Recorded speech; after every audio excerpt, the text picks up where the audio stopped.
Good morning सभी को। स्वागत आप सभी का आपके अपने परिवार साइन एजुकेशन पे। आज हम डिस्कस करने वाले हैं 8 फरवरी के करंट अफेयर के बारे में। तो आज के जितने भी इंपॉर्टेंट क्वेश्चन है वो सारे के सारे हम इस वीडियो में डिस्कस करेंगे। तो क्लास इंपॉर्टेंट होने वाली है, तो शुरू से लेकर लास्ट तक जरूर देखना। और जिसको इस क्लास की PDF फाइल चाहिए वो टेलीग्राम चैनल ज्वाइन कर लेना, जिसकी लिंक इस वीडियो के डिस्क्रिप्शन में मिल जाएगी। तो देखो इंपॉर्टेंट क्वेश्चनों में सबसे पहला क्वेश्चन है, किस राज्य ने समान नागरिक संहिता विधेयक पेश किया है? तो इसका आंसर क्या हो जाएगा? उत्तराखंड, यानी ऑप्शन 3 हमारा यहाँ पे राइट आंसर हो जाएगा। उत्तराखंड विधानसभा ने समान नागरिक संहिता विधेयक पारित कर दिया है, जो अब कानून बन गया है। अधिनियम पारित होने के बाद उत्तराखंड समान नागरिक संहिता लागू करने वाला देश का पहला राज्य बन गया है। हालांकि गोवा में अपना यूसीसी है, जिसे पुर्तगालियों ने लागू किया था। संविधान के अनुच्छेद 44 के तहत समान नागरिक संहिता का अधिकार दिया गया है। तो अभी हाल ही में कौन सा बना है? तो आंसर याद रखना, उत्तराखंड। और ये देश का पहला बन गया है। ये भी इंपॉर्टेंट क्वेश्चन है। आगे देखो, दक्षिणी एशिया की पहली पेशेवर महिला हैंडबॉल लीग का अनावरण किस स्थान पे किया गया? तो इसका आंसर क्या हो जाएगा? ऑप्शन 2 यानी नई दिल्ली। ऑप्शन 2 यहाँ पे हमारा करेक्ट हो जाएगा। नई दिल्ली के अंदर इसका उद्घाटन किया गया। और ये 6 फरवरी 2024 को दक्षिणी एशिया की पहली पेशेवर महिला हैंडबॉल लीग का अनावरण किया गया। कहाँ पे? नई दिल्ली में। इस पहली पेशेवर महिला हैंडबॉल लीग के कुल 6 टीमें भाग लेंगी। इस लीग का आयोजन दक्षिणी एशियाई हैंडबॉल महासंघ और एशियाई हैंडबॉल महासंघ के तत्वाधान में भारतीय हैंडबॉल संघ के सहयोग से किया जाएगा। ये किया गया है ना। अंतर्राष्ट्रीय हैंडबॉल महासंघ के उपाध्यक्ष कौन है? बदर मोहम्मद अल थेब है। तो ये भी याद रखना। आगे देखो, भारतीय महिला हैंडबॉल टीम की कप्तान कौन है? तो आंसर क्या हो जाएगा? ज्योति शुक्ला। यह है भारतीय महिला हैंडबॉल टीम की कप्तान। वर्तमान में भारतीय हैंडबॉल महिला टीम एशिया में 5वें नंबर पर है। कौन से स्थान पे है? 5वें स्थान पे। पिछले वर्ष 2023 में जॉर्डन में आयोजित प्रतिष्ठित एशियाई प्रेसिडेंट्स कप का खिताब भारतीय महिला टीम ने पहली बार जीता था। ये भी इंपॉर्टेंट फैक्ट है, याद रखना। आगे देखो, हाल ही में एकीकृत समुद्री जीवन रक्षा प्रशिक्षण केंद्र का उद्घाटन किसने किया? तो इसका आंसर क्या हो जाएगा? नरेंद्र मोदी जी ने, यानी ऑप्शन 4 हमारा यहाँ पे करेक्ट हो जाएगा। प्रधानमंत्री नरेंद्र मोदी ने 6 जनवरी 2024 को गोवा में एकीकृत समुद्री सर्वाइवल प्रशिक्षण केंद्र ONGC संस्थान का उद्घाटन किया। इस दौरान प्रधानमंत्री मोदी ने पानी के भीतर बचाव करने के अभ्यास पर एक ब्रीफिंग और प्रशिक्षण केंद्र के प्रदर्शन का भी अवलोकन किया। इस कार्यक्रम का आयोजन गोवा में भारत ऊर्जा सप्ताह 2024 के उद्घाटन के दौरान किया गया था। आगे देखो, प्रथम बिम्स्टेक एक्वेटिक्स चैंपियनशिप का आयोजन कहाँ पे किया जाएगा? तो कहाँ पे किया गया? तो इसका आंसर क्या हो जाएगा? नई दिल्ली के अंदर, यानी ऑप्शन 1 हमारा यहाँ पे करेक्ट हो जाएगा। केंद्रीय युवा कार्यक्रम और खेल मंत्री अनुराग सिंह ठाकुर ने 6 फरवरी 2024 को नई दिल्ली में बिम्स्टेक एक्वेटिक चैंपियनशिप 2024 की शुरुआत की। बिम्स्टेक एक्वेटिक्स चैंपियनशिप पहली बार आयोजित की जा रही है। पहली बिम्स्टेक एक्वेटिक चैंपियनशिप का आयोजन 6 से 9 फरवरी 2024 तक किया जा रहा है और इसका आयोजन दिल्ली के doctor Shyama Prasad Mukherjee swimming pool complex में किया जा रहा था। ये भी याद रखना, जगह का नाम कहाँ पे है? दिल्ली के अंदर doctor Shyama Prasad Mukherjee swimming pool. आगे देखो, इसमें 20 वर्ष से कम आयु वर्ग के लिए प्रतियोगिताएं आयोजित की जा रही हैं। इसमें कुल 3 खेल स्पर्धाओं जैसे तैराकी, वाटर पोलो, डाइविंग स्पर्धाओं का आयोजन किया जा रहा है। बिम्स्टेक उप क्षेत्रीय संगठन 6 जून 1997 को बैंकॉक घोषणा के माध्यम से अस्तित्व में आया। तो इसका उद्घाटन कब किया गया था? बिम्स्टेक तो 6 जून 1997 को। और इसका सचिवालय कहाँ पे है? तो ये हो जाएगा आंसर ढाका, बांग्लादेश में। और इसके महासचिव कौन है? तो इंद्रमणि पांडे। ये भारतीय राजनयिक है। आगे देखो, हाल ही में किसे outstanding business women of the year 2023 पुरस्कार से सम्मानित किया गया?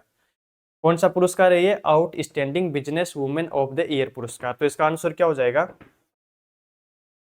डॉक्टर बीना मोदी, यानी ऑप्शन 2 हमारे यहाँ पे राइट आंसर हो जाएगा। मोदी इंटरप्राइजेज की चेयरपर्सन डॉक्टर बीना मोदी को भारत के रक्षा मंत्री राजनाथ सिंह द्वारा outstanding business women of the year 2023 पुरस्कार से सम्मानित किया गया। डॉक्टर बीना मोदी वर्तमान में मोदी एंटरप्राइजेज के मोदी ग्रुप की चेयरपर्सन है। डॉक्टर बीना मोदी 2 मानद डायरेक्टरेट की सम्मानित हैं। पिछले वर्ष 2023 के लिए सम्मान में प्रमुख थे the Asia one women empowerment leadership principles award Asia 2023, outlook business spotlight visionary leader award 2023 के most inspiring women in business पुरस्कार से भी इनको सम्मानित किया गया था। आगे देखो, राजस्थान उच्च न्यायालय के नए मुख्य न्यायाधीश कौन बने हैं? तो इसका आंसर क्या हो जाएगा? मोहन श्रीवास्तव। इंपॉर्टेंट क्वेश्चन है, याद रखना है। इसका आंसर क्या हो जाएगा? ऑप्शन 1। कलराज मिश्र द्वारा राजभवन में मनिंदर मोहन श्रीवास्तव को राजस्थान उच्च न्यायालय मुख्य न्यायाधीश के पद से शपथ दिलाई है। यानी किसके द्वारा? राज्यपाल कौन है? कलराज मिश्र ने राजभवन में मनिंदर मोहन श्रीवास्तव को राजस्थान उच्च न्यायालय के मुख्य न्यायाधीश पद की शपथ दिलाई। जस्टिस श्रीवास्तव ने हिंदी में शपथ ली और न्यायमूर्ति मनिंदर मोहन श्रीवास्तव ने न्यायमूर्ति अगस्टिन जॉर्ज मसीहा का स्थान लिया। यानी इनसे पहले इस पद पे कौन थे? जॉर्ज मसीहा। न्यायमूर्ति एम श्रीवास्तव राजस्थान उच्च न्यायालय के 42वें मुख्य न्यायाधीश बन गए हैं। और सबसे पहले मुख्य न्यायाधीश कौन थे राजस्थान उच्च न्यायालय के? तो आंसर क्या हो जाएगा? कमलकांत वर्मा। तो ये भी याद रखना, एग्जामों में पूछे जाते हैं। आगे देखो, हाल ही में कजाकिस्तान के नए प्रधानमंत्री कौन बने हैं? तो इसका आंसर क्या हो जाएगा? ओल्जास बेक्टिनोव। यानी ऑप्शन 1 हमारा यहाँ पे करेक्ट हो जाएगा। कजाक राष्ट्रपति कासिम जोमार्ट टोकायेव ने ओल्जास बेक्टिनोव को नया प्रधानमंत्री नियुक्त किया है। बेक्टिनोव जो पहले राष्ट्रपति के कार्यकारी कार्यालय के प्रमुख थे, उनको अमानत पार्टी द्वारा नामित किया गया था और उन्हें अधिकांश प्रतिनिधियों के समर्थन प्राप्त हुआ, जिससे इस पद पे कार्यरत हुए। आगे देखो, फीफा विश्व कप क्वालिफायर की मेजबानी भारत के किस राज्य ने की है? तो इसका आंसर क्या हो जाएगा? ऑप्शन 3 यानी हैदराबाद ने। ऑप्शन 3 यहाँ पे हमारा करेक्ट आंसर हो जाएगा। हैदराबाद 6 जून को पहली बार फीफा विश्व कप क्वालिफायर मैच की मेजबानी की। भारत और कुवैत के बीच मैच शहरों में अभी तक घोषित स्थल पर आयोजित किया जाएगा। तेलंगाना फुटबॉल एसोसिएशन ने राज्य सरकार के सहयोग से मैच की मेजबानी की मंजूरी हासिल कर ली है। आगे देखो, राजकोट स्टेडियम का नया नाम किसके नाम पे रखा जाएगा? तो देखो, पहला क्या नाम था? पहले था राजकोट स्टेडियम और अब ये नाम बदल कर किसके नाम पे रखा जाएगा? तो आंसर क्या हो जाएगा? निरंजन शाह। यानी ऑप्शन 2 हमारा यहाँ पे करेक्ट आंसर हो जाएगा। सौराष्ट्र क्रिकेट एसोसिएशन यानी CSCA के पूर्व सचिव के सम्मान में राजकोट स्टेडियम का नया नाम बदलकर निरंजन शाह स्टेडियम रखा जाएगा। शाह ने लगभग 4 दशकों तक SCA सचिव के रूप में कार्य किया और BCCI में भी एक पद पे ये रह चुके हैं। नेक्स्ट है, राष्ट्रीय काला HIV या एड्स जागरूकता दिवस कब मनाया जाता है? तो इसका आंसर क्या हो जाएगा? 7 फरवरी को। ऑप्शन 3 हमारे यहाँ पे राइट आंसर हो जाएगा। 7 फरवरी को राष्ट्रीय HIV या एड्स जागरूकता दिवस मनाया जाता है, जो पहली बार 1999 में मनाया गया था। इस वर्ष का विषय क्या है? Engage, educate, empower, uniting to end HIV AIDS in black communities. सभी समुदायों ने HIV को कम करने में काफी प्रगति प्राप्त की है। आगे देखो, हाल ही में किस राज्य सरकार ने नशे के खिलाफ धामी अभियान शुरू किया है? कौन सा अभियान है ये? धामी अभियान। तो इसका आंसर क्या हो जाएगा? उत्तराखंड। आंसर क्या हो जाएगा इसका? उत्तराखंड। देखो, उत्तराखंड के मुख्यमंत्री पुष्कर सिंह धामी ने भारतीय जनता युवा मोर्चा महानगर देहरादून के नेतृत्व में एक महत्वपूर्ण प्रयास नशे ड्रग्स के खिलाफ धामी अभियान की शुरुआत की है। 5 फरवरी से 10 फरवरी तक चलने वाले इस अभियान का लक्ष्य है 2025 तक नशीली दवाओं के दुरुपयोग को खत्म करना और एक स्वस्थ नशा मुक्त समाज बनाना है। राज्य का लक्ष्य 2025 तक ड्रग मुक्त उत्तराखंड हासिल करना है। आगे देखो, अहमद अवद बिन मुबारक को किस देश का नया प्रधानमंत्री नियुक्त किया गया है? तो इसका आंसर क्या हो जाएगा? यमन। ऑप्शन 3 हमारा यहाँ पे करेक्ट आंसर रहेगा। अहमद अवद बिन मुबारक यमनी राजनीति में एक प्रमुख व्यक्ति हैं, जिन्होंने संयुक्त राज्य अमेरिका में यमन के राजदूत और संयुक्त राष्ट्र में प्रतिनिधि सहित विभिन्न पदों पर कार्य किया है। यमन के राष्ट्रपति पद के चीफ ऑफ स्टाफ के रूप में भी कार्य करते समय 2015 में ईरान गठबंधन हेथिस द्वारा उनका अपहरण कर लिया गया था। आगे देखो, हाल ही में किसे राजस्थान का नया महाधिवक्ता नियुक्त किया गया है? तो इसका आंसर क्या हो जाएगा? राजेंद्र प्रसाद। ऑप्शन 1 हमारा यहाँ पे करेक्ट आंसर हो जाएगा। राजेंद्र प्रसाद गुप्ता को राजस्थान के नए महाधिवक्ता के रूप में नियुक्त किया गया है। उन्होंने एम एस सिंधवी की जगह ली, यानी इनसे पहले इस पद पे कौन थे? एम एस सिंधवी की जगह लिया और राजस्थान के 19वें महाधिवक्ता के रूप में एक नए अध्याय की शुरुआत की है। कौन से नंबर के हैं? 19वें नंबर के अभी बने हैं। महाधिवक्ता देखो भारतीय संविधान के अनुच्छेद 165 के तहत नियुक्त एक संवैधानिक प्राधिकारी हैं जो राज्य सरकार को कानूनी मामलों पर सलाह देते हैं और राज्यपाल द्वारा निर्दिष्ट कर्तव्यों का पालन करते हैं। नेक्स्ट क्वेश्चन है, हाल ही में किसके द्वारा एआई एंड नेशनल सिक्योरिटी पुस्तक का अनावरण किया गया? तो इसका आंसर क्या हो जाएगा? अनिल चौहान, यानी ऑप्शन 3 हमारे यहाँ पे राइट आंसर हो जाएगा। सीडीएस अनिल चौहान ने पुणे में रक्षा साहित्य महोत्सव कलाम और कवच में artificial intelligence and national security नामक पुस्तक का अनावरण किया। अगला क्वेश्चन देखो, हाल ही में किसे टाटा डिजिटल के सीईओ और एमडी नियुक्त किए गए हैं? तो इसका आंसर क्या हो जाएगा? नवीन तिहिल यानी। इसको देखो, टाटा डिजिटल ने कंपनी के मुख्य कार्यकारी अधिकारी और प्रबंध निदेशक के रूप में नवीन तहिलियानी की नियुक्ति की घोषणा की है। तहिलियानी वर्तमान में टाटा एआईए लाइफ इंश्योरेंस के सीईओ और प्रबंध निदेशक हैं। वह 19 फरवरी 2024 से प्रभाव की गई नियुक्तियों प्रभावी नई भूमिका निभाएंगे, यानी इस पद पे कार्यरत हो जाएंगे 19 फरवरी से।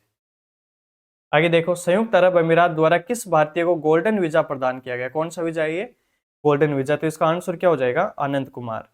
इन्होंने सुपर 30 फिल्म में काम किया, याद है? देखो, आनंद कुमार को संयुक्त अरब अमीरात सरकार द्वारा गोल्डन वीजा प्रदान किया गया है।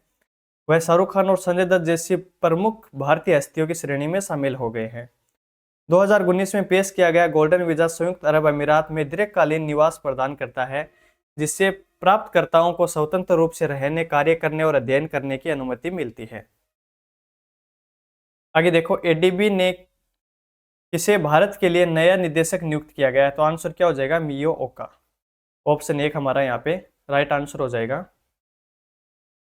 मियो ओका को एशियाई विकास बैंक यानी एडीबी द्वारा भारत के लिए नया देश निदेशक नियुक्त किया गया है। ओका भारत के लिए एडीबी की देश साझेदारी रणनीति के क्रियान्वयन की देखरेख करेगी, जो निजी क्षेत्र के नेतृत्व वाले विकास, जलवायु लचीलेपन और सामाजिक समावेशन पर ध्यान केंद्रित करेगी। आगे देखो, इस भारतीय खिलाड़ी ने राष्ट्रीय कुश्ती चैंपियनशिप में ग्रीको रोमन खिताब जीता है? तो इसका आंसर क्या हो जाएगा? सुनील कुमार। ऑप्शन 2 हमारा यहाँ पे करेक्ट आंसर हो जाएगा। भारत के एशियाई खेलों के कांस्य पदक विजेता सुनील कुमार ने जयपुर में राष्ट्रीय कुश्ती चैंपियनशिप 2024 में 87 केजी का खिताब जीता है। सूरज वशिष्ठ पुरुषों की 60 केजी स्पर्धा के फाइनल में ज्ञानेंद्र से 3-2 से हारकर स्वर्ण पदक से चूक गए। नवीन ने 103 किलोग्राम ग्रीको रोमन वर्ग में हरदीप पर 5-1 से जीत के साथ स्वर्ण पदक हासिल किया है। तो सारे के सारे इंपॉर्टेंट फैक्ट है, ये याद रखना। आगे देखो, हाल ही में किसने राष्ट्रीय कुश्ती चैंपियनशिप में 55 केजी में स्वर्ण पदक हासिल किया है? तो इसका आंसर क्या हो जाएगा? विनेश फोगाट। ऑप्शन 2 हमारा यहाँ पे करेक्ट आंसर हो जाएगा। विनेश फोगाट ने सीनियर नेशनल रेसलिंग चैंपियनशिप 2024 में 55 किलोग्राम वर्ग में स्वर्ण पदक जीता है। विनेश ने आखिरी बार 2022 में बेलग्रेड में